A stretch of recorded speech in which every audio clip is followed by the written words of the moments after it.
Welcome to Songwriters from Here and Away. This is a show that focuses on new and established songwriters from Atlantic Canada, across Canada, and around the world. Hello and welcome to Songwriters from Here and Away. My name is Robert Campbell and I'm quite excited that you are here today to listen to this show. We had the lovely opportunity of hanging out with Terra Spencer for a concert at the Pink Piano in Lower Sackville. It was a full house and she wowed the crowd all night long. We'll probably have about 2/3 of the show in this 1-hour segment, so you'll have to go to your online podcast distributor or to sfhaa.ca to catch the rest of the show. You can look up Terra Spencer at www.terraspencer.ca. We missed the first song on the recording, but we'll start right in with Terra Spencer. One of the first concerts I ever played was a show called City Ditties, and all the songs had to be about cities. And at that point, I'd not spent much time in cities at all, really. So I had to go on the news, the morning news, to promote that show. And I pretended that this next song was about Brooklyn, New York. Not even close.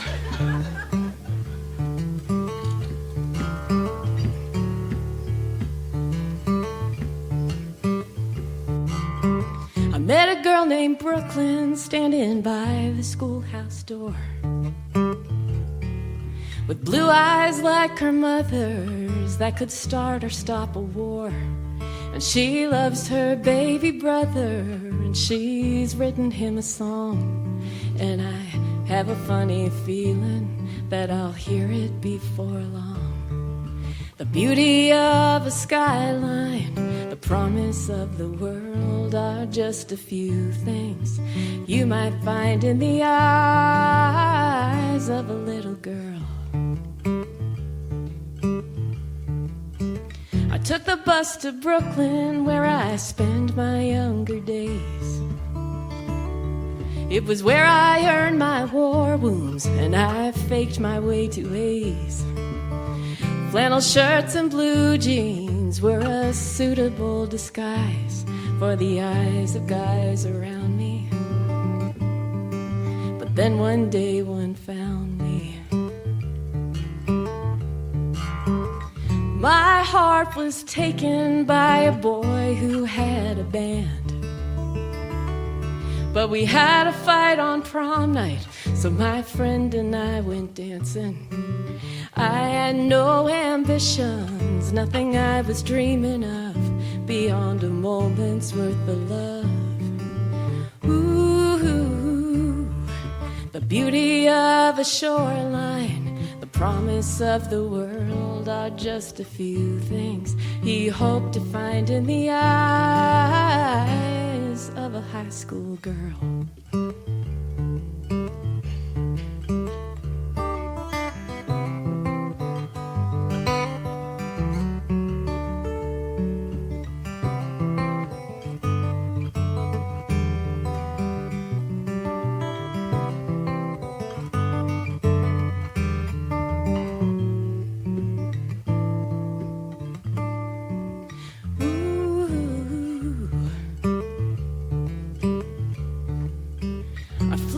Through the yearbook that I found down in the basement, and I pause on certain pages and I wonder where her face went. 20 years seems like a short time if I look over my shoulder, but it feels like a long time to a young girl who can't wait to be older. I met a girl named Brooklyn standing by the schoolhouse door, with blue eyes like her mother's that could start or stop a war. And she loves her baby brother, and she's written him a song. And I have a funny feeling that I'll hear it before long. The beauty of a skyline, the promise of the world are just a few things you might find in the eyes of a little girl.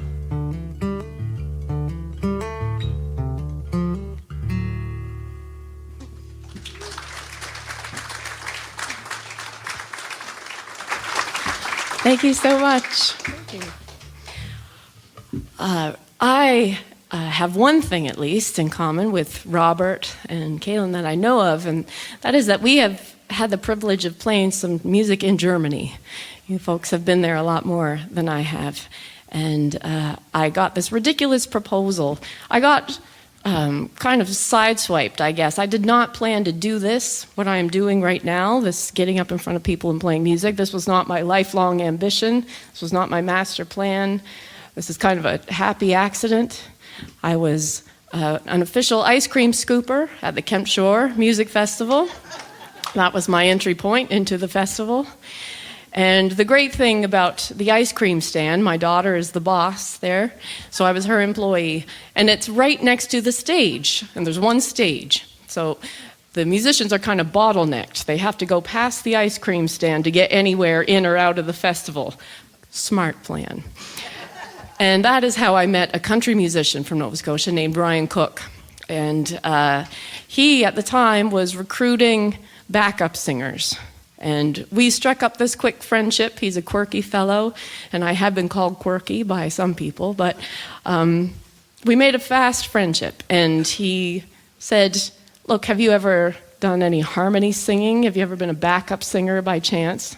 I said, yeah, obviously that's what I've done. Obviously I have a great deal of experience. Lied through my teeth, and started touring with him, and then started writing songs, and then started playing shows, and that's how we ended up here today. So that's my entire musical resume for you, in case you're wondering. But that experience, he invited me to go on this big tour. It was a 3-month tour, which I realize now is too long. And it was a month in Ontario, the month of February, not ideal. And then England and Germany, and I'd never been out of the country before. So it was kind of a ludicrous thing to do. But even Germany, that was a proposal that we were both quite afraid of, because we had no idea if anyone would understand English words. This show would be very boring if you didn't, even more so. So we didn't know, and we landed there with complete unknowing. And the first show that we played was in a place called Munich, Germany. And I had certain expectations of what Germany would be like from, I don't know, TV. I don't know where I had them, but like the first thing is that our host there, his name was Michael, took us out for supper. And I don't know what your knowledge or guesses about a typical German meal might be. What are the kind of things you'd expect on a Wiener Schnitzel? Is it? Sauerkraut, yeah. Potatoes. Yeah, beer, yes. Put a pin in that. So, our host took us out for supper at a Greek restaurant.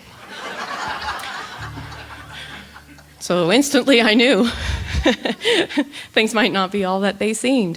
And while we ate our Greek meal, he told us about our accommodations for the night, because, often when you play shows, you get put up for the night by very friendly folks, and it saves you some cash, which is great, and gives you stories that you can tell.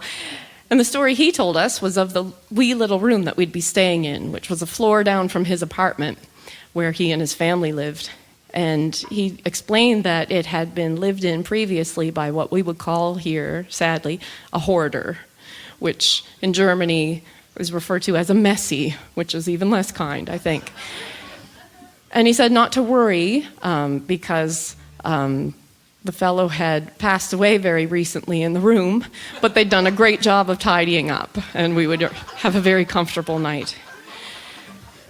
Now, for reasons we'll get to later, I'm quite comfortable with death, but that bit of information I didn't really need to know at the time, I think. So here is a song from that experience. And the beer drinking, we'll shortcut that and just say that's the only time in my life so far I've ever peed in a beer stein.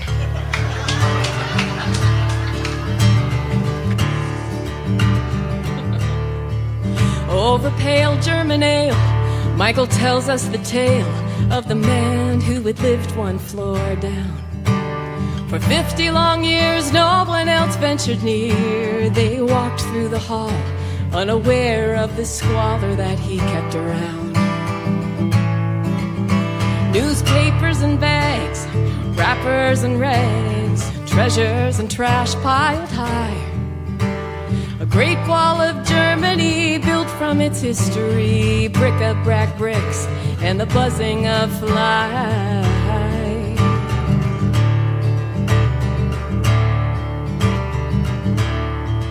All alone in his room, sealed in his tomb, when they finally opened the door. He had died in his chair, 3 days resting there. Mountains of memories and stacks on the floor. What makes it so strong? The urge to hold on to things we should really let go. In a one-man museum where people can't see them, secrets we keep from the neighbors below. And Munich wakes up in the morning and washes its face. But sadness makes marks you can feel in the dark. Fresh paint and plaster are meant to erase. Climb in each flight of the staircase, you might feel the footsteps of those gone before. The coming and going, the uneasy unknowing of those who have been through the war. War.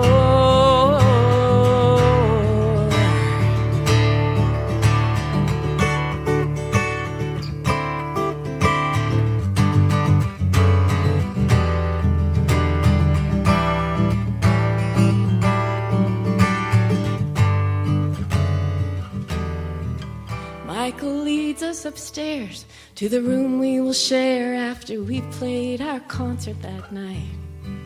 While the boys go out drinking, I lay here thinking, ashamed to feel lonely. I read Truman Capote just to keep on the light. Till I hear them tumbling, laughing and mumbling, stumbling down the cobblestone streets. In just a few hours they'll take their cold showers and put cowboy boots back on their feet. And Munich wakes up in the morning and washes its face. But sadness makes marks you can feel in the dark. Fresh paint and plaster are meant to erase. Climbing each flight of the staircase, you might feel the footsteps of those gone before. The coming and going, the uneasy unknowing of those who have been through the war. The coming and going, the uneasy unknowing of those who have been through the war. War.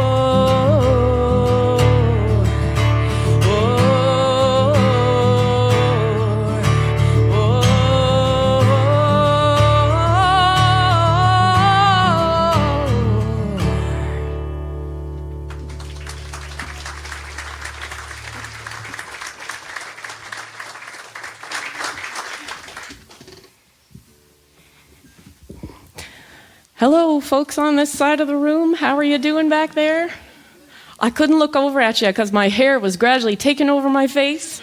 And if I had turned this way, I would have been lost entirely. Sorry about that. I survived that tour, obviously, with Ryan Cook. Had a great time. And had so much fun that I signed on for another great adventure with a different friend, a musician named Ben Kaplan. I don't know if any of you are familiar with Ben Kaplan. Yeah. If you are, then you know that Ben is a big presence in all manners. He has a big beard and big hair and big glasses and a big voice and a big personality, especially when you are driving across Canada and back for 5 weeks, just the two of you in a van. And Ben and I made an album together, which was an unexpected thing again, and then he invited me on this huge tour with him, and that was unexpected as well. And he gave me some coaching. Ben is a very seasoned performer. We were chatting about that before the show, Robert. He has everything kind of down to a science. You know, it's like clockwork, his show. He's brilliant. So I listened very carefully when he gave me pieces of advice. And one thing he told me is that as we're traveling from town to town, many of the places I'd never been before, he said, before we get there to play our show, learn a fun little fact about each town that we're going to visit. And then get up on stage each night and say it to the crowd, something about their town, that's unique or curious. And the people there will feel very special, and they will like you. And at that point, I could use all the help I could get. So I thought about this long and hard. And then each night of our 30-odd shows we played, I would get up on stage each night, and I would brag about Nova Scotia instead. Because I've lived here my whole life, and that may be the case till the end of my days. I just think we have it pretty good here. And, when you're out in, Arsend, Alberta, you kind of brag about the fact that you have all this water around you, You feel very landlocked. Poor souls out there. So I used this song as an excuse to brag. It's a little maritime waltz from Lunenburg, Nova Scotia. So I'd invite you to dance, but I think somebody might get hurt. So anyhow. How are those chips holding out there? Yeah? I really would, but we'll chat about that a little later.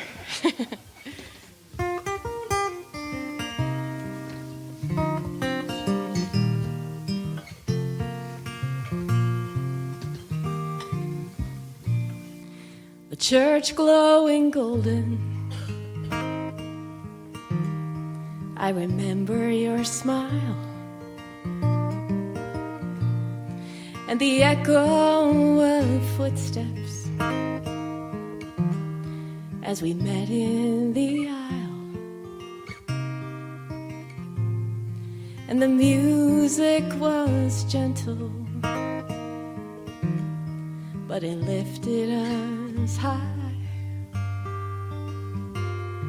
It was just an old folk song, but it still made me cry.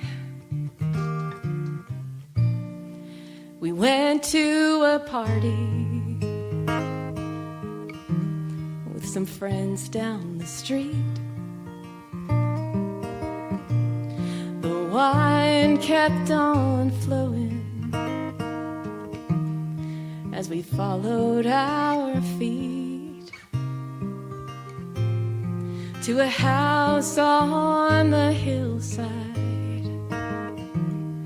while the town was asleep. Every step on the staircase had a secret to keep. All the words I remember, and I remember the tune. At the end of September, and me and you and the Lunenburg moon.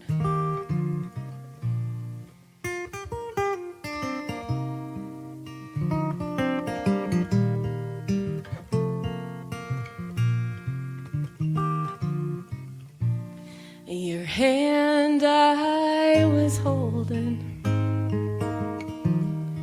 my heart skipping beats, in the bed of a captain with sails for his sheets. And the room was so quiet, just whispers and waves. In the darkness we drifted, two souls to be saved. All the words I remember, and I remember the tune.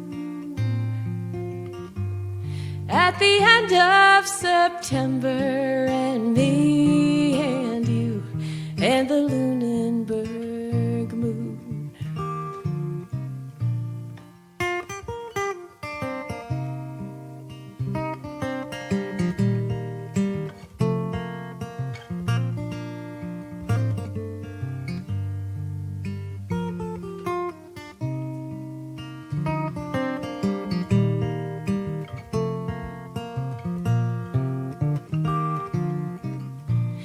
Now you're far far from the harbor, and the ship has sailed on, and the shore winds blow colder the longer you're gone. And I wait by the window, and I watch the snow fly, and you're miles from the ocean, with no moon in the sky. All the words I remember, and I remember the two at the end of September, and me and you and the Lunenburg moon. At the end of September, and me and you and the Lunenburg moon.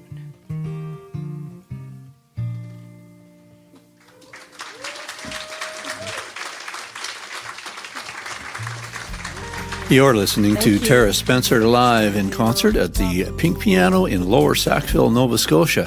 We're glad you are here listening in as well. Thanks for tuning in to Songwriters from Here and Away. Do look us up online, sfhaa.ca. Send us a note. We'll send you one back, maybe send you some music. This next segment will show you just why Terra Spencer's one of the finest entertainers with regards to not always singing, but being able to tell a story. And she has a little bit about her day job that she probably won't go back to too much. Might keep it in her hip pocket as a backup, but personally, I don't think she needs any backup plan B. Terra Spencer. I feel like I'm sneaking home in the house after curfew because I've got one creaky board here. And I just, every time I shift over, I'm like, oh, Mom and Dad. Oh.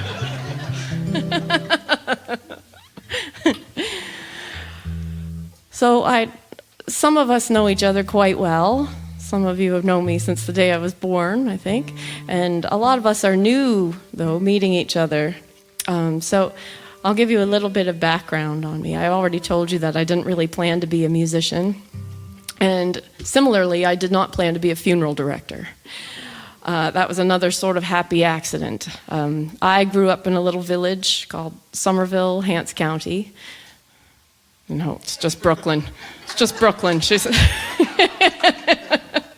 I'm so curious about your connection to Brooklyn, Hants County. Yep, okay, we'll move right along then. So it's a small little place, population now probably 363. Those are the kind of numbers you keep track of when you're a funeral director. But I got hired as the organist. I was, one of the only kids in town, in the village, who took piano lessons growing up and therefore had no competition for the job.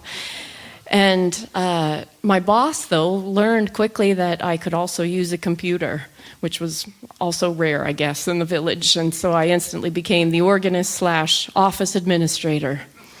And then he determined that he could play more golf in the summer if I was a funeral director. So I got promoted once again. It was a quick escalation. And that experience, though, not only did it make me comfortable with death in a different way, but it gave me a different perspective on life, not surprisingly. And the lesson there was to not wait around to do the things you want to do, and to be a bit bold and attempt things, and not be held back, I guess, by what you think your limitations are. And that's been a great lesson in music. But I will tell you a story that some of you have heard before, about my first experience looking after a funeral service all by myself, because I worked as an apprentice for some time before I got my full license. And the first night that I was assigned to a funeral all on my own, no minister, no supervision or anything, it was just me, I was very nervous. It was a graveside service in the summer. It was a small service. I guess the family was looking after some things themselves. They had decided to dig the hole themselves for the service. No, settle down. It was a cremation service, a small hole service. And so right from the get-go, it felt like everybody had their role, everybody was involved. And so we all gathered together on a Friday night, and I ran through what I had prepared, did the eulogy and the scriptures and the prayers and the whole shebang, and I looked around the circle at the end of the service, and everybody seemed at peace with things, and I was massively relieved, because you don't want to mess that up. But what I noticed, though, immediately when I looked around the circle, it occurred to me that the members of the family who had dug the hole for the service had not brought back with them the shovel to fill the hole back in, which is a key part of any funeral. And times like that, though, you need to be resourceful, as with most jobs. So, I was kind of thinking about how we could put things right, and we kind of rounded up our Tim Hortons cups and things and filled the hole back in together. And it was a very sweet moment. It was very tender, I think. And I felt very good about it. And then we all went our separate ways. But I'd kept a secret from the family. I didn't want them to know that I was in a little bit of a hurry, because that same evening I was supposed to be in Halifax, an hour away, to play a show. And I didn't want to seem rushed, but as soon as they cleared out of the cemetery, I jumped in the car and booted it into the city and strapped my guitar on my back and literally ran to the venue. It was called the Company House, if you remember that place in the city. Yeah, ran literally through the door. And the first person I met was my friend Jason. And I ran in huffing and puffing and said, "Oh my gosh, Jason, I am so sorry. I know that I am running late and I really apologize, but I was at a funeral service and the gravedigger didn't show up, so I had to fill in."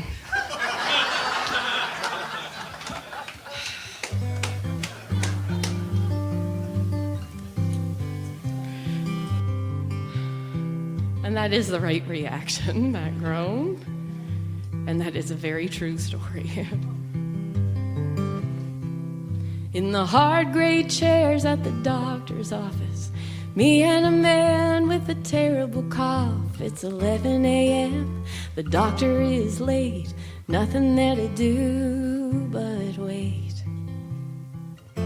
He handed me a wrinkly business card, told me of his young years working hard, small engine repair, tractors and mowers, back in the days when the world moved slower.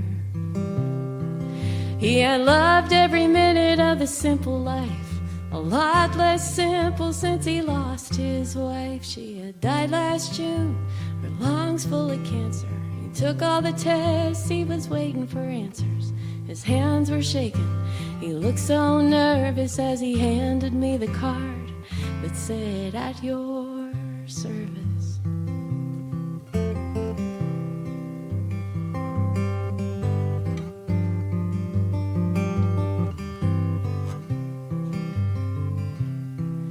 At the funeral home when the paperwork came, I remembered the card and I remembered his name.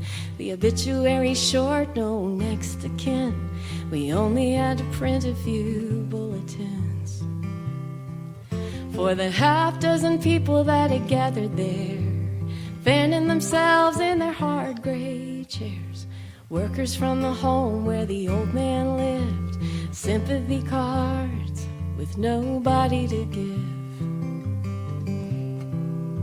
The minister comforted in their loss, and everybody rose for the old rugged cross. We carried him down to where the grass was mown, his wife and his son's names carved in stone. As we covered the grave with a shovel of dirt, I remember the card with the words, "At your service."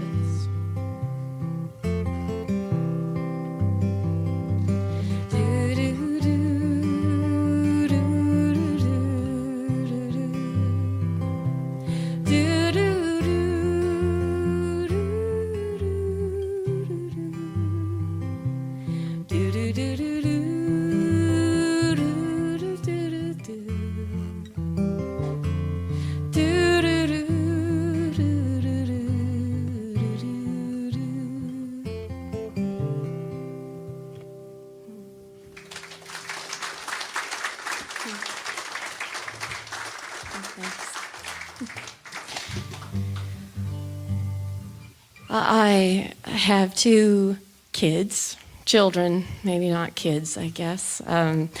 They are finding their own ways in the world, and that's an exciting thing and a very fearful thing, too, because that is the point where you start to think, oh no, it's too late to fix it. Oh my God.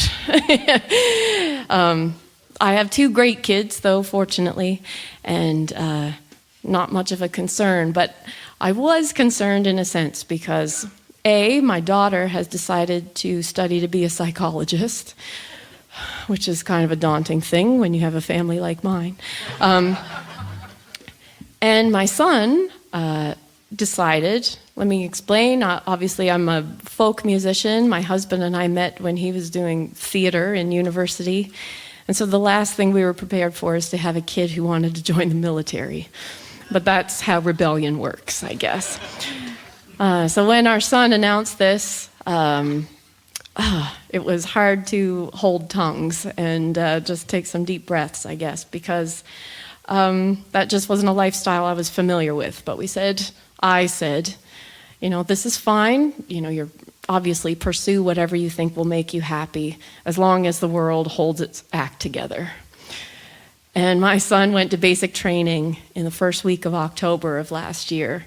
And I don't know if you recall what the news headlines looked like then, but all of a sudden it looked like the world might not do a great job of holding itself together. And so I got to go to a little beautiful cottage in Ontario for a songwriters retreat. I had one night to myself, by the water's edge, and it was picture perfect in October, glorious, like absolutely beautiful. And so I should have a song for you right now about the splendors of autumn and the changing of the seasons, but that is not where my heart was. So I'm going to play you the song that I wrote for my son George.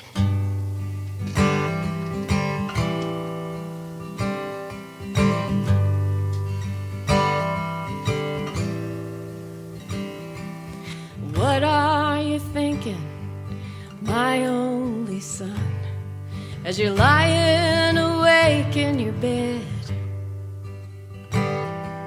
The news of the world, how it's cracking in pieces, is it hollering now in your head? And what are you thinking, my only son, as you stand by the flag to salute? Do you have enough faith in any one of your fingers, in the ground lying under your boot? When the time comes to point and to shoot,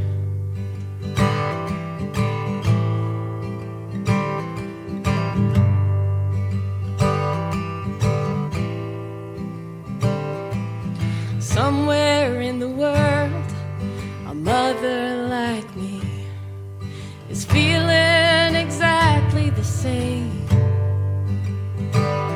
as her own only son takes his place on the board on the opposite side of the game. But this isn't checkers and this isn't chess, where the rules are laid out and you don't have to guess. It's the white flag of peace and it's the black of the bruise, and it's easy. Oh, it is easy. It is easy for both sides to lose.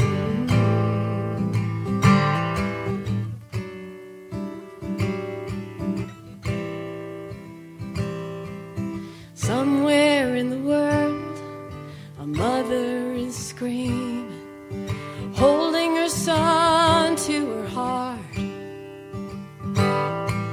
The light of her world gone in an instant, buried in rubble, a home ripped apart. And if that curly-haired baby, bright-eyed and smiling, is the price to be paid for a war, convince me in my heart of a mother that there's anything worth fighting for. Oh, is there anything worth fighting for?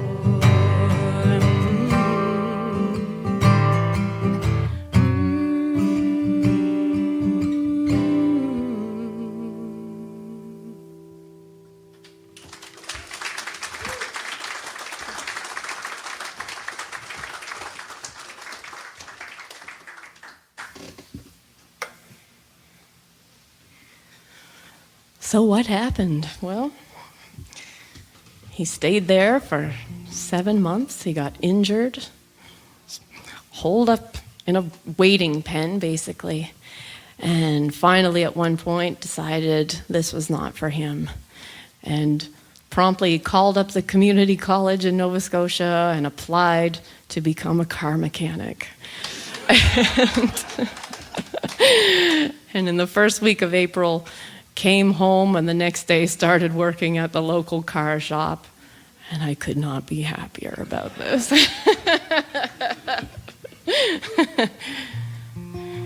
Because, you know, being an artist, quote unquote, is great. Being a psychologist is great. But I bet both of those people pay the car mechanic an awful lot from time to time. So a key person in this whole operation of me being a musician and a funeral director and a mom and all of that is my beloved husband, Andrew, who is the most patient person on the face of the earth, I guess. And I don't write, unfortunately, a whole lot of love songs, so it's very precious when I do. I try to make sure I play them just to let everybody know things are good at home in case word trickles back to him while he's out walking the dogs in Windsor. But I am going to play you one of those songs. It's on this record I've been working on with my friend Dave Gunning. That's almost done. It'll be out this fall, so I'll be carting that around and maybe see you then with a big band somewhere here in Nova Scotia. But for now, it's just me, unfortunately. So I'm going to play you this little song that is about my feelings about Valentine's Day. How do you feel about Valentine's Day here? Yeah, that's exactly it. Yep, me too. Yep, that's it. I loved Valentine's Day when I was a kid in school. It was super fun to get your Care Bears Valentines or Snoopy ones and write all your classmates' names on them and pretend you didn't have any feelings about that at all, and then take your little Kleenex box home at the end of the day and see what you got. I loved all of that. But then as soon as I moved away from home and started dating people, it all changed, because my first serious boyfriend while I was in university, my only serious boyfriend in university, let me not paint too dramatic a picture here, decided that for Valentine's Day we should do a very grown-up thing and buy each other some racy lingerie. Now, we were broke college students, so we decided we didn't want to pay to go on the bus anywhere in Halifax. So we went to what I think must have been the closest store we could think of where you might purchase such an item. And some of you may remember this name, but it was a store called Byway. Are you familiar with Byway? If you don't know what Byway is, there's kind of like Walmart and the dollar store and Byway. It was like just above it. Oh, not exactly luxury. So we went there, and that is how I ended up in the possession of a polyester blend thong. And all I'm going to tell you is that's why I hate Valentine's Day.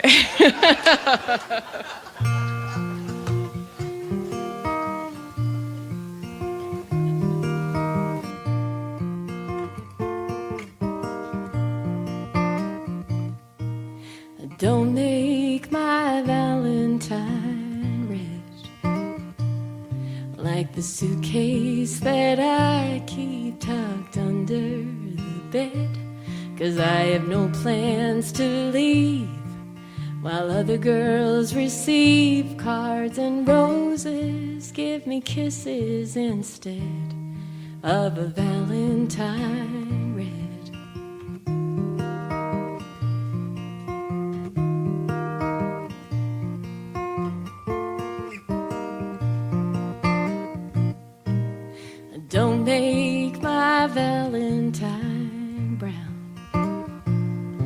like the sweater you left with me when you left town to work planting trees and feed the mosquitoes while I waited for the mail to come round, make my Valentine brown.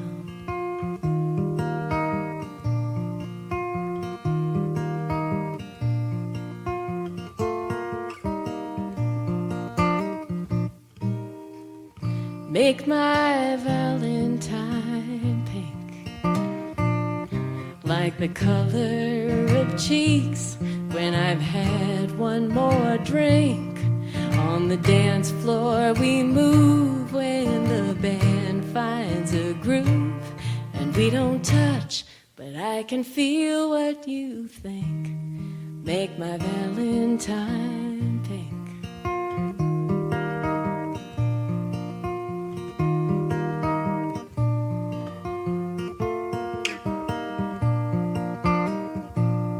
Others may cut my heart, but you can glue it. You're the mark of the arrow run through it. Make my Valentine blue, like the ink in our letters of tenderness true.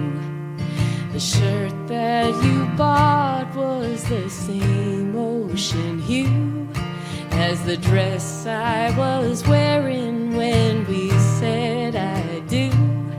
And the light in the night as I lie next to you. Make my Valentine blue.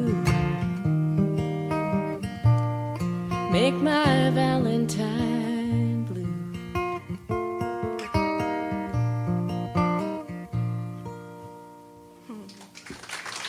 You're listening to Terra Spencer live at the Pink Piano Cafe in Lower Sackville, right here on Songwriters from Here and Away. Thanks for tuning in. Really appreciate you being here. We will have more songs on the podcast. There are a number of songs that won't make it on this show. Please tune in there. Check it out. It's on all the podcasting platforms and www.sfhaa.ca. You've heard it before. Go there. Now, Terra Spencer, one last time. Yeah, I have a lot to thank you for, Auntie Patty. My grandparents, remember tape recorders back in the day when you could record yourself? It was very exciting. And my grandparents had a stash of cassette tapes in the basement. And one of them is Auntie Patty, Teach Me How to Swear.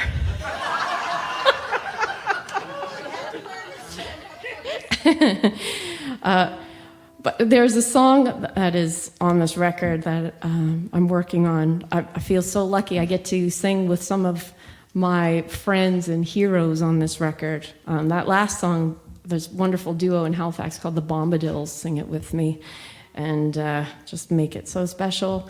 And this song, though, is someone who's been a hero of mine for years and years. His name's Stephen Fearing. I don't know if you've ever heard of Stephen Fearing, but yeah, I've loved him forever. And I just saw that Sarah McLachlan is coming back to Halifax soon, and I went to see Stephen Fearing because he was opening for Sarah McLachlan. And I told my family, please, I was maybe 13, I will do anything on earth if you'll take me to this Sarah McLachlan concert. It's all I want in the world.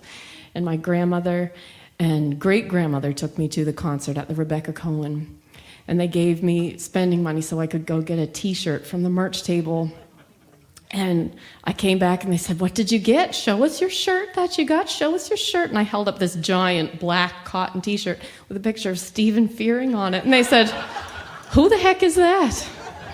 So, yeah, I get to sing this song with him. And I don't think I've ever played this song at a show before, so we'll see how it goes. But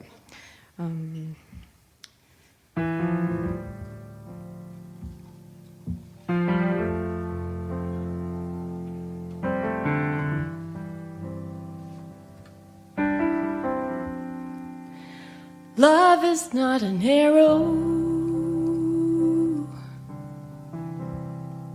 being guided by a bow.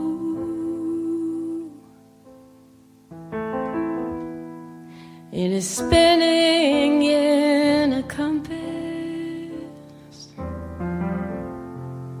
that won't say where to go. A game of indecision is one that you can't win. When you think your heart is growing, but it's only growing thin.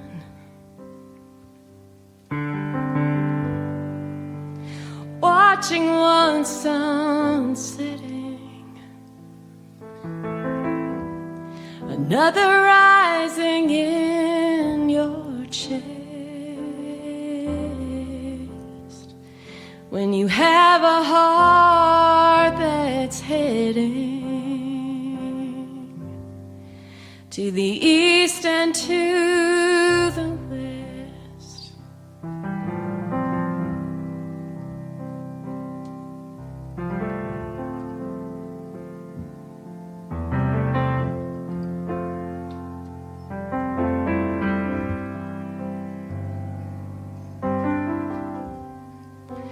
I know I'm being greedy, and I know it isn't right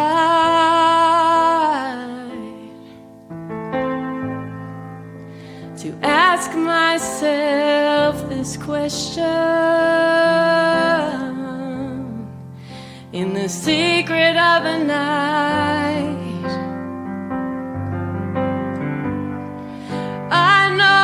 I should be grateful.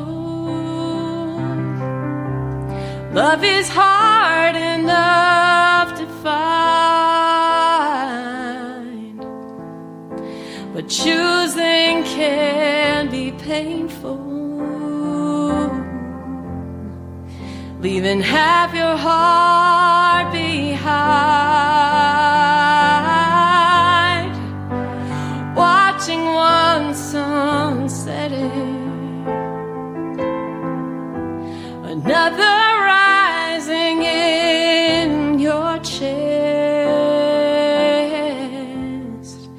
When you have a heart that's heading to the east and to the west. When you have a heart that's heading to the east and to the west.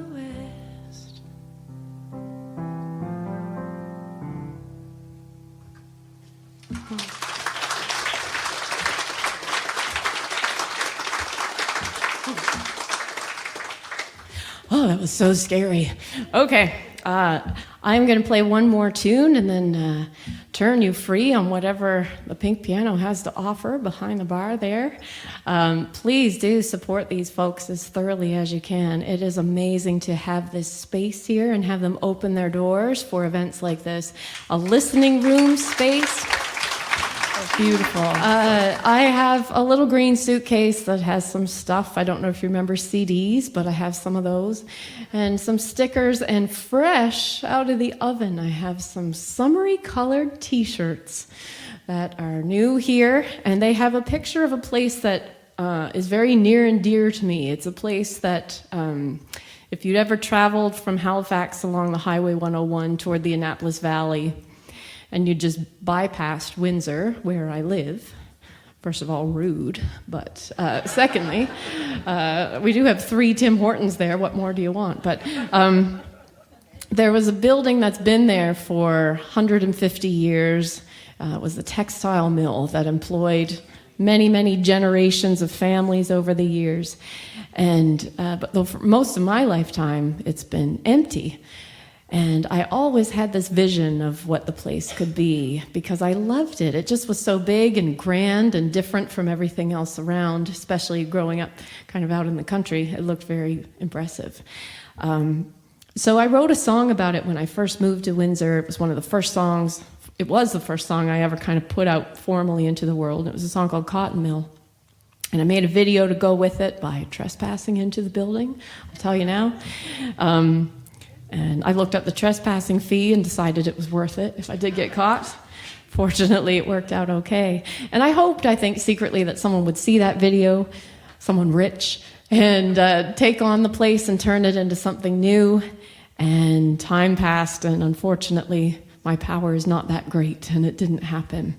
And weather and time continued to take their toll on the building, and eventually the roof caved in, and the decision was made that they had to knock most of it down, which was a sad day. So this is the second song about this old brick building that is featured now on these t-shirts. And this song is called Brick and Mortar. And I wrote it and entered it into a song contest and then forgot I had done that immediately. And then literally like 2 years went by, and then I got an email saying that it was in the top 7 entries of the Commonwealth Song Contest representing Canada out of 56 countries. And I was like, oh, what the heck? Yeah, no, hold it, hang on. I know you've never heard of the Commonwealth Song Contest. I had forgotten I entered it. So there was a great rash of voting that people could participate in, and then sure enough, the next round, the song was in the top 3. I thought, okay, well, now we're really cooking with gas here. And it was opened up that a bunch of songwriters could vote on it, and that meant a lot to me because songwriters mean a lot to me. And sure enough, this song ended up winning this contest. No, wait, that's still not impressive yet. I was still not impressed either, until I found out that 20,000 songs had been entered into this, and that's, yeah, right, okay, now it's like, yes, now. 20,000 songs collected over 4 years. So I am going to close with this song, even though it is a little bit of a sad one, but there will be more after if you choose to stick around, and I hope you do. Let me tell you, this has been so lovely so far. I just couldn't ask for anything more right now. Thank you so much for being here. So now, to wind this first half of the proceedings up, this is a song called Brick and Mortar, which is just marginally better than the other 19,999 songs that I forgot I had entered into the Commonwealth Song Contest.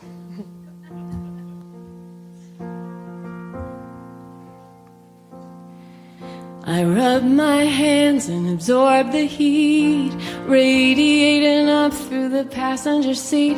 The engine idles silent in the bitter cold.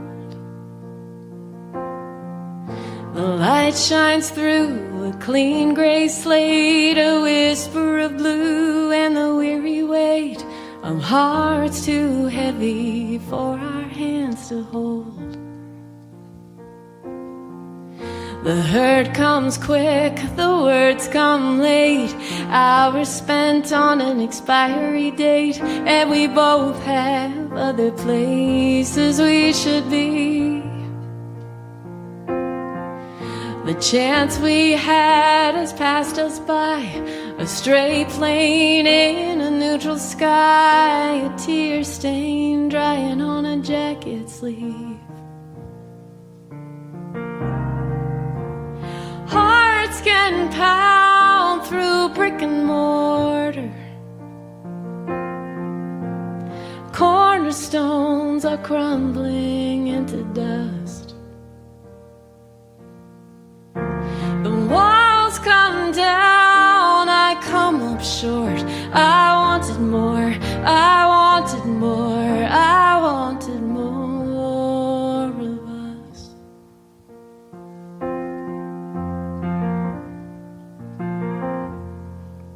The walls lean in, the roof has caved. One more thing that we can't save. Time and change will win, no matter how we try. And it's hard to say no and hard to say when to tear it all down or build it up again. There's a gentle art in saying goodbye. Hearts can pound through brick and mortar. Cornerstones are crumbling into dust. The walls come down, I come up short. I wanted more, I wanted more, I wanted more of us. Ooh.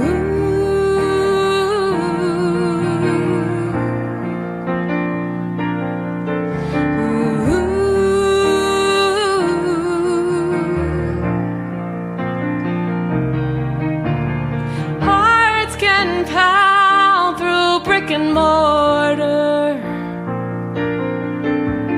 Cornerstones are crumbling into dust. The walls come down, I come up short. I wanted more, I wanted more, I wanted more, I wanted more. I wanted more of us.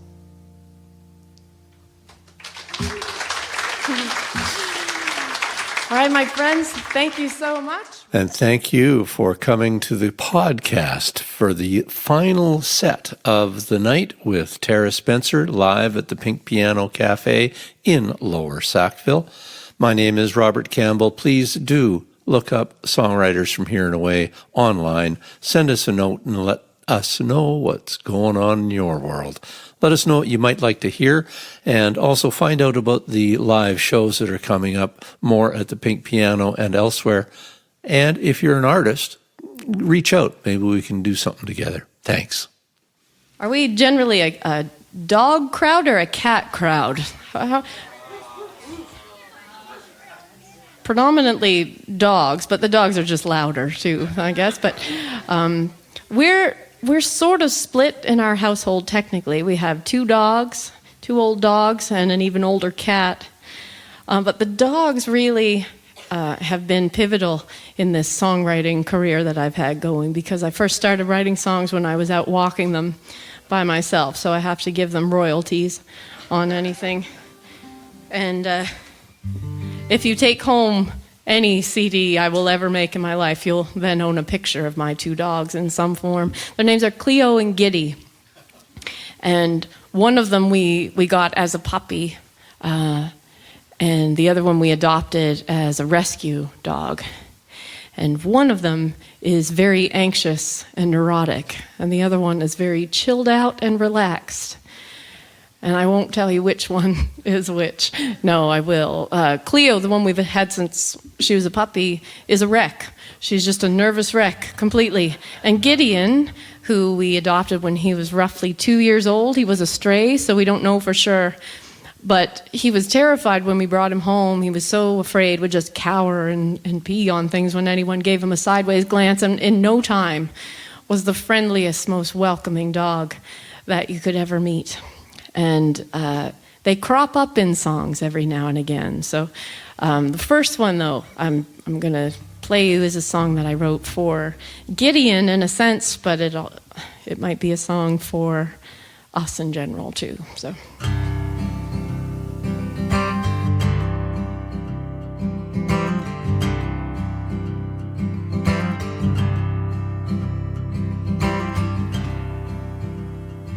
You don't know my history. You just take good care of me. I am a rescue. I am a rescue.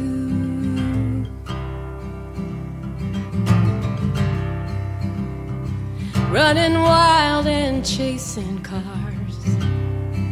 I've had my scraps, I have my scars. I am a rescue. I am a rescue. rescue.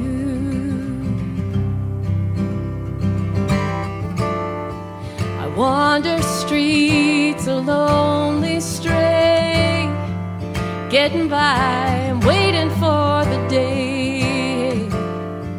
A gentle word, an open door, means I won't wander anymore. I don't scratch and I don't bite.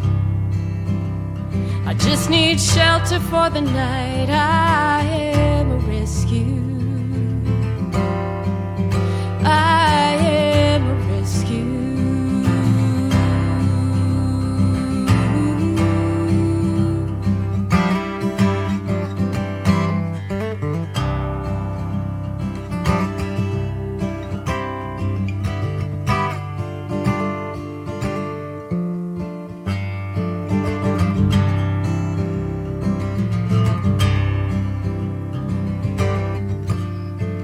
Wander streets a lonely stray, getting by, I'm waiting for the day. A gentle word, an open door, means I won't wander anymore. I've used my chances, had my shots. Please take me home, you're all I've got.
Thank you so much. I'm reluctant to bring up anything about the weird 2 years that we experienced. 2 years plus, I guess. The gist of it is, I grew up an only child, so a week and a half into the pandemic, I was like, well, I'm going to build a blanket fort in my basement to write songs in it and hang out at home and tuck away and eat snacks. And really, I weathered the whole thing pretty well, all things considered. But I spent an awful lot of time staring at my phone during the pandemic. I don't know if anybody else is guilty of that. And that's a dangerous thing because you get all of these little snippets of the world just at random, scrolling past you, terrible videos and photos of atrocities happening around the world, and you react, you feel the feelings of it, and there's no context sometimes. You just see these little flashes, and it can be hard on the heart. And there was a point in time where I saw this short little video clip of an interaction that happened between some police officers and a young man, and I just didn't know what to make of it. I wrote the song immediately, like some kind of therapeutic reaction, and then was scared my own self and just went out for a walk after that. And I still don't really know what to do with this song because it is an exercise in putting yourself in someone else's shoes and trying to see the perspective. And you don't know what that person is thinking. But anyhow, that's all the explanation I'm going to give here. There's a song called Little Boys.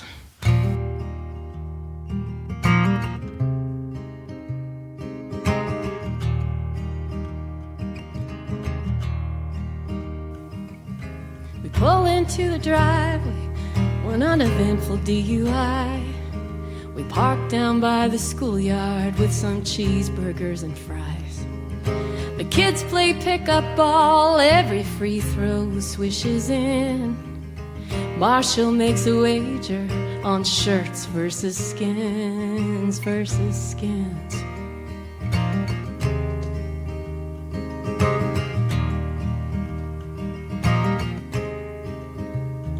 We are 2 hours in the night shift, killing time and laying low, startled by the crackle coming through the radio. The scene of the disturbance, 2 women in a fight. We park down by the schoolyard, kill the sirens and the lights, and I can see them through the curtains. They are yelling, pulling hair.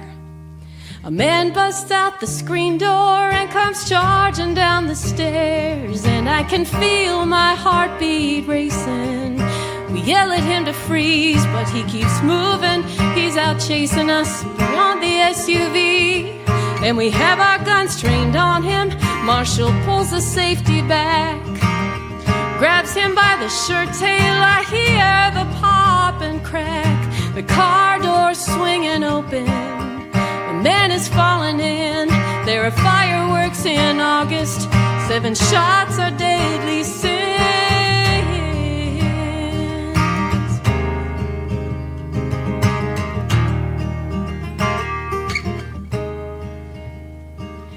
The ambulance comes screaming, the t-shirt turning red. We try to stop the bleeding, sick to think he might be dead. People cry and drown the sirens, they come spilling in the street. I notice something moving, little boys in the back seat. And my own son cries when I tell him that night when I get home, you can't see us, try to help him in that video on your phone. And in the court I answer questions from the lead investigator, how we made our decisions and why we asked our questions. Later in my mind I'm by a bedside on the other end of town with a man who fights to breathe the way he did when Marshall shot him down. In nightmares I have heard them ever since the incident. Voices scream blue murder, little boys ask me where their daddy went.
So, because this seems like a safe space, and you're all really friendly, I'm going to play you the song that is about things that are strange, behaviors or practices that seem very strange, but then become normal over time. And, I remember seeing the evening news on my grandparents' TV when they talked about tap cards for payments, where, there'd just be a chip or something and you could tap it and pay. And I thought, oh my gosh, people are just going to steal our money right through our pockets. There's no way that will ever work. And now we're all used to it. But this is a song about a different practice that is odd when you think about it, but has become somewhat normalized. And that's all I'm going to say about that.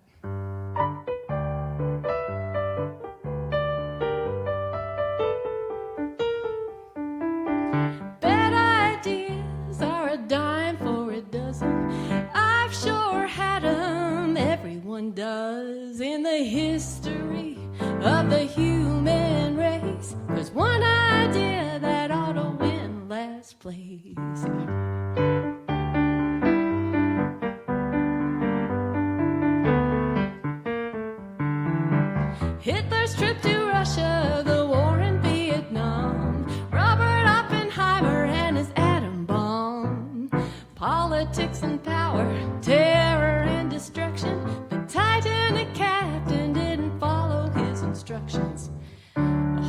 wrong country can make a bad decision, but they can't trump the guy who thought of circumcision.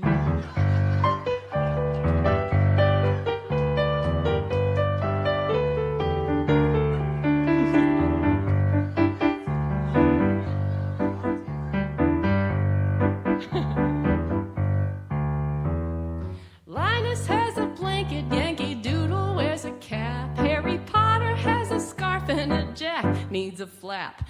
If that tiny piece of tissue is really just a spare, tell me, why did Mother Nature ever put it there? Maybe I am missing the point of this position, but the babies want to know if they can veto circumcision.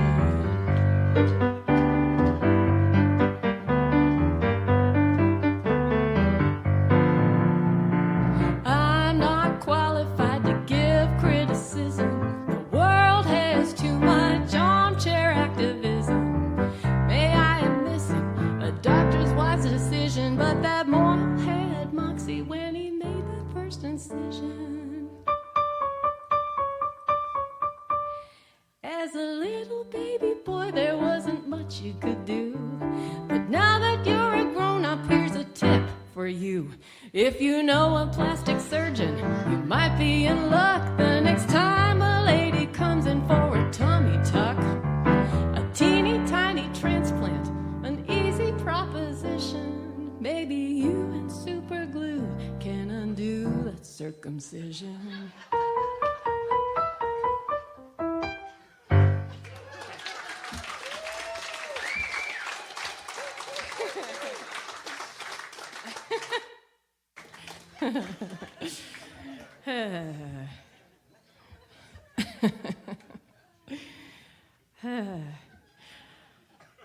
All right, so now, a hard change of gears yet again. There are songs that I write. I love writing songs. I can't state that enough. But they're not always songs that I feel like are intended for me. Some of my favorite songs that I've written are ones that somewhere along the way in my mind I hear like a certain voice. And then I have my heart set on giving that song away to that person. And that's happened a couple of times. But that is really how I got to know Ben Kaplan. It's because I'd written this song that links to two different things. One, it's an experience that I would see happening over and over again while working at the funeral home, while the matriarch, the wife, the mother in a family would pass away, and the gentleman of the family would have to learn how to live life all over again in a very different way. And then merge that with something my daughter sent me online, which was a letter, a beautiful letter written by an older gentleman for an eBay seller who had sold him a VCR. So those two things became a song, and the voice that I heard in my mind had some gravel and grit and age in it. And Ben's younger than me, but his voice has that sound. Ben has that kind of Tom Waits sort of voice. And if you don't know who Tom Waits is, it's kind of a Cookie Monster sort of sound, with all respects to both. So I wrote this song and emailed Ben and said, "Hi, Ben, I'm a stranger to you, but I write songs, and this one has always made me think of you, and I would just love to hear you sing it someday." And Ben invited me over for tea. He's usually traveling the world, but it was right in between lockdowns here in Nova Scotia, and he was home in Halifax going stir crazy and had me over for a cup of tea. And I played him the song, and then he said, "Why don't we make a whole record?" And then we did, and it's called Old News, and this song is on it. So if you have that record, you'll hear a very different sound of this song, but since Ben is not here, I am going to play it for you, and specifically for Martin.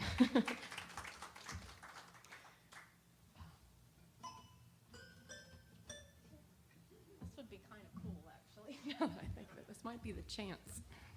Can I do this as a two-handed thing? Can you hear that?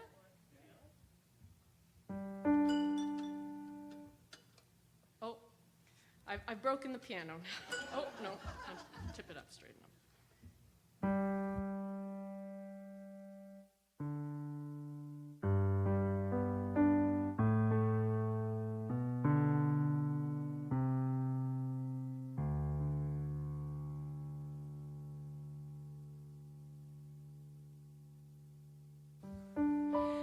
stayed up late for my auction bid. Gently used a VCR like Christmas morning for a kid. I typed the numbers on my credit card. I filled my name and my address. Paid for next day delivery. Harry barks at the UPS. Harry and me keep our own company. Treasures buried in my mind, they come alive and fill the screen. Memories I had left behind. It's been years since I had last seen the places that I used to go, the faces that I used to know.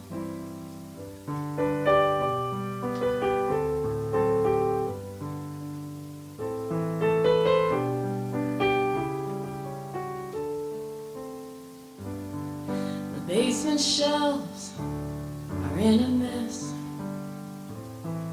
Joan would tear a strip off me. Stacks of books and VHS under the dusty memory. The labels peel, the cases fade. Every tape a new surprise. Birthday parties and friends we made. Babies grow before my eyes. Treasures buried in my mind, they come alive and fill the screen. And when it ends, I press rewind. It's been years since I had last seen the places that I used to go, the faces that I used to know.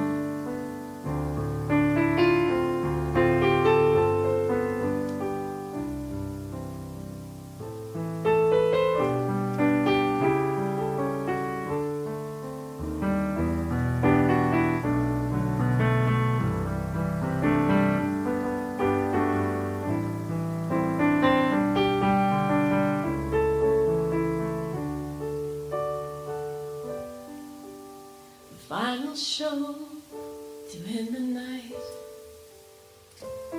our wedding day in late July. Joni's dress of lily white, fast and forward the good times fly.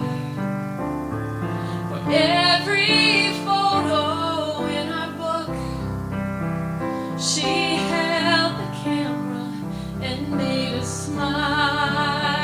And now I remember just how she looked.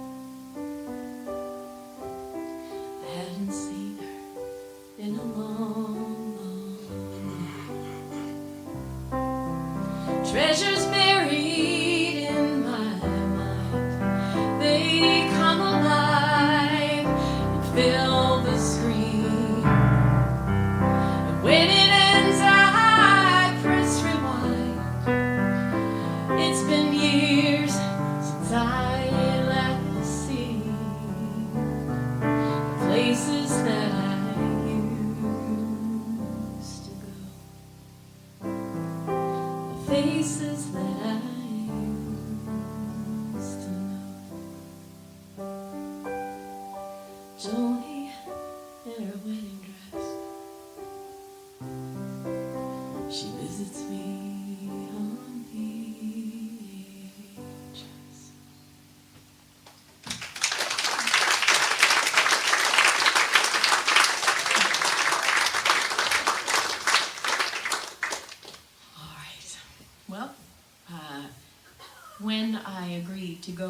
that tour with Ryan Cook when I finally decided it was a good idea after my family and friends had tried to persuade me that it was a great move, once-in-a-lifetime opportunity, and I was finally convinced.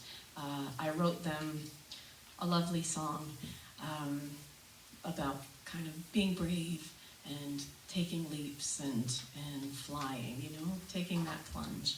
That's not the song I'm going to play you right now, because right after I wrote that song, I went to bed that night and had a wicked nightmare about what that tour might turn out like. And so that is the song that I'm going to play you for Dawn.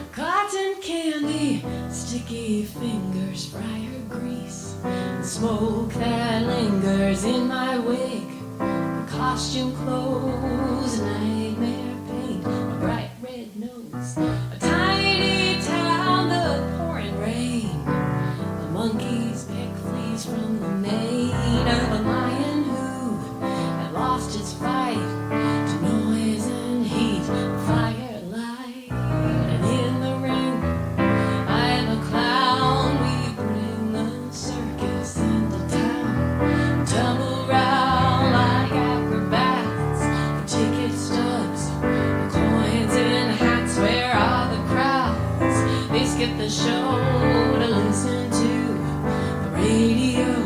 No, they don't bother coming down when the circus comes to town.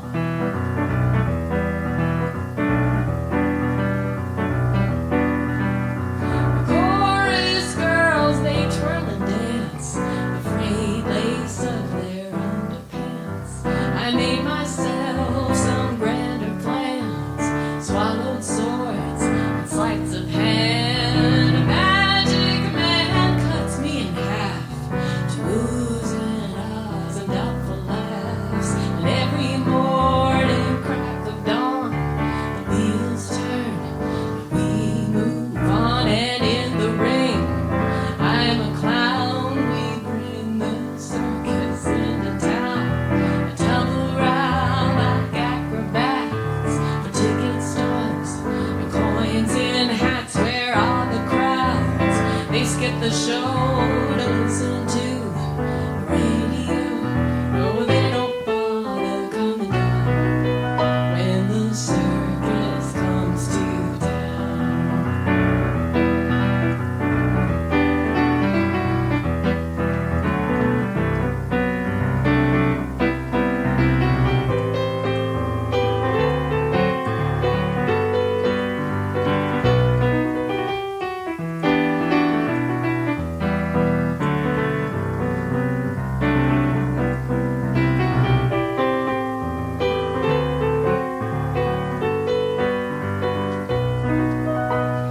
At noon I'll share my sandwiches with elephants and ostriches, and think about my precious kids packing their own school lunches. I daydream of a different tent, summer evenings that we spend at Risser's Beach, laid side by side, the nylon walls, the roaring tide.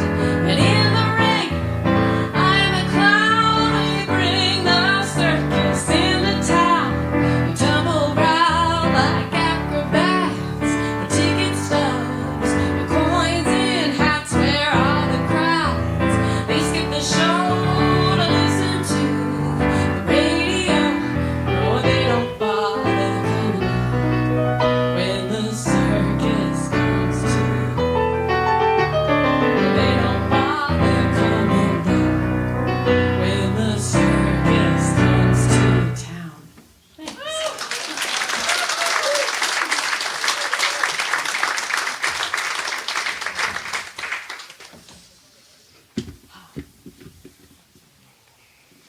How are we doing? How are you holding up?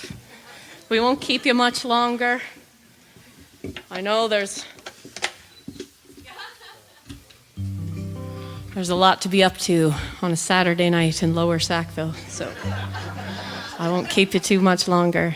But my granddad says that, I don't know, he wasn't a huge fan of songwriting. I think original songs, as if, you know, like that's where songs come from. They were all new songs at some point in history. But anyhow, he says, no, you always have to play a song that people know so they know if you're any good or not. So that's what we're going to attempt right now. It is true. Yeah. So I'm going to play you one of my favorite songs by a great, great songwriter who is not with us anymore, who wrote a song when he was just like a young fellow in his 20s. That is a great example of stepping into someone else's shoes and trying to see life through their perspective. And if you know it, I hope you will sing along with me. This is a John Prine song written by him when he was a young man that begins with, I am an old woman. So.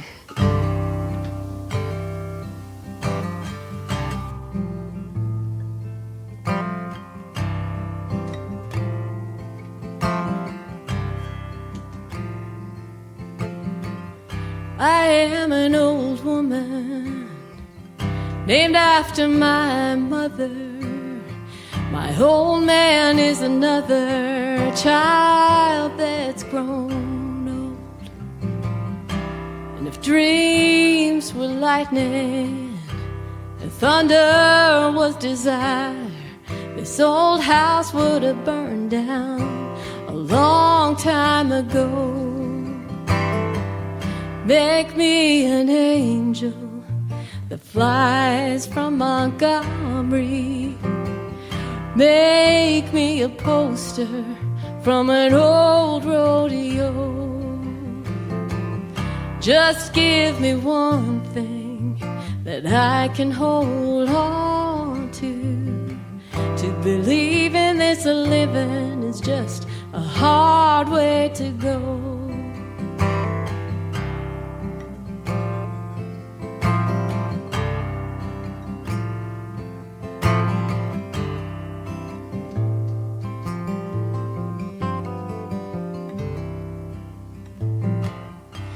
When I was a young girl, I had me a cowboy. He were much to look at, just a free rambling man. Well, that was a long time, and no matter how hard I try, the years just flow by like a broken down dam. Make me an angel that flies from Montgomery. Make me a poster from an old rodeo. Just give me one thing that I can hold on to. To believe in this living is just a hard way to go.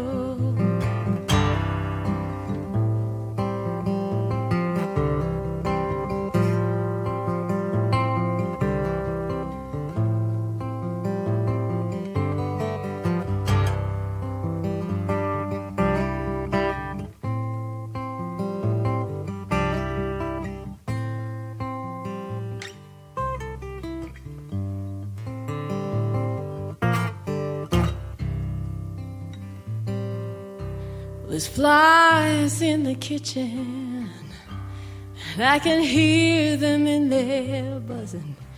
I ain't done nothing since I woke up today. And how the hell can a person go to work in the morning and come home in the evening and have nothing to say? Make me an angel that flies from Montgomery. Make me a poster from an old rodeo. Just give me one thing that I can hold on to. To believe in this living is just a hard way. Make me an angel that flies from Montgomery. Make me a poster from an old rodeo. Just give me one thing that I can hold on to. To believe in this living is just a hard way to go. To believe in this living is just a hard way. To believe in this living is just a hard way to go.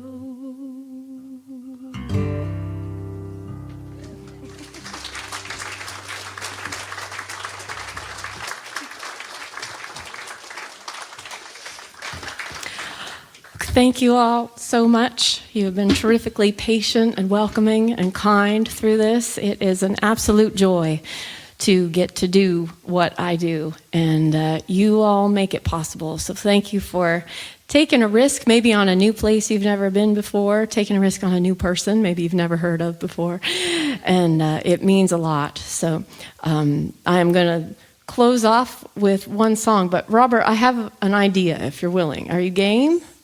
Okay. That's all I need to know. Yeah. Before I let you go, it's my own due diligence to say that you don't have to take anything home with you. It's wonderful if you do, but I do really value. There's a little notebook that I collect email addresses in, and the reason I do that is because there's a good chance someday that Facebook will get hacked and taken down, or all those other things might fall apart. I promise I will only send you rare emails. This isn't Old Navy or something like that. I'm not going to harass you every 3 days with an email. But because I have a new record coming out this fall, it'd be nice to stay in touch. So if you don't mind jotting that in, I will tell you, I sent my husband to the dollar store to get me a new notebook, just something plain. I said, that's all. And if you look at the front cover of the notebook, you will see what he brought home for me, and that's all I'm going to say about that. But it is somewhat fitting for tonight's environment. So thank you all very, very much. This is such a pleasure, and I am thrilled to ask the wonderful Robert Campbell to close out the night with me. But before we do that, I think we need to say a huge, huge thank you to everyone here at the Pink Piano, to Jen and Mike and Jasmine and Nate and the whole crew. Thank you so much for creating this incredible place. This is a songwriter's dream. So thank you, and I wish you the greatest success with everything. I hope all of these people are new biggest fans, and soon you're going to have to build on. So thank you for everything. And to the wonderful Robert Campbell, who has done all of the work to put these new shows together and taken a risk and stuck his neck out and put in a heap of work behind the scenes that you never see. Robert, you are such a friend of music, and I'm happy to call you a friend of mine too. So thank you.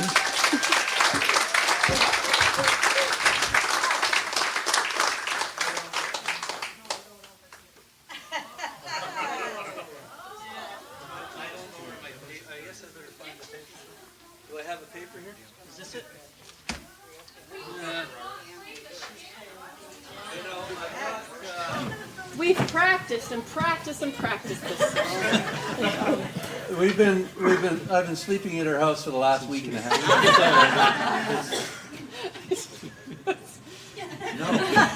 No, that was a joke. I was just going to say, no, he hasn't been sleeping. But that made it even worse.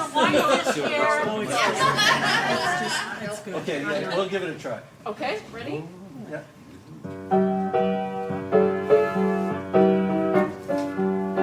When all is lost and life is upside down, a friend is there to turn your day around. when your hands are full, a friend will hold the door. Yes, that is what good friends are for. To keep your secret flaws that other folks don't see. To remind you of a joke that you once shared. Yes, that is how a good friend cares.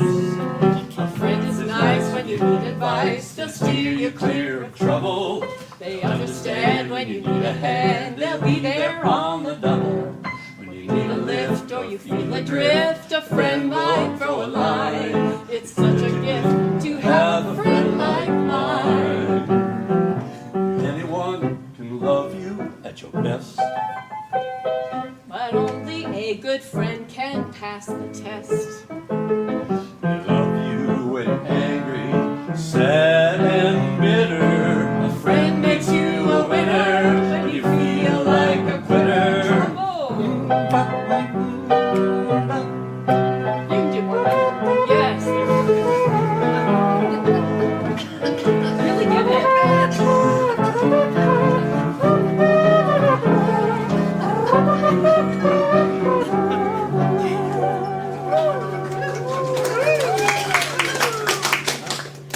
When you're tipsy in the glow of candlelight, And you ask a friend if they might spend the night. but they don't stay. They go home to someone else. That is one way a good friend helps. A shoulder you can cry on. And nothing more. Yes, that is what good friends are for.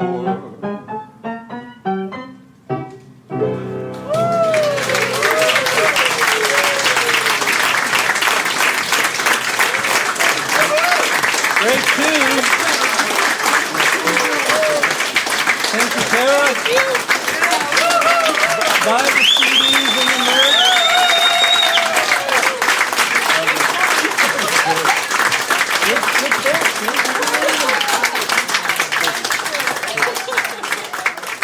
Thank you and thanks. See you next time.